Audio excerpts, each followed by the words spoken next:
கர்த்தருடைய பரிசுத்த நாமத்துக்கு ஸ்தோத்திரம். கர்த்தர் நல்லவர். ஏசாயா 52 அதிகாரம் 9 வசனம். இயேசுவின் நாமம் மட்டுமே மகிமைப்படுவதாக. எருசலேமின் பாழான ஸ்தலங்களே, முழங்கி ஏகமாய் கெம்பீரித்து பாடுங்கள்.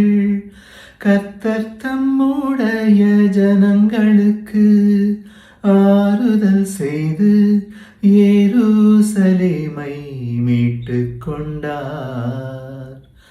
எருசலேமின் பாழான ஸ்தலங்களே, முழங்கி ஏகமாய் கெம்பீரித்து பாடுங்கள். கர்த்தர் தம்முடைய ஜனங்களுக்கு ஆறுதல் செய்து எருசலேமை மீட்டுக் கொண்டார். கர்த்தர் நல்லவர்.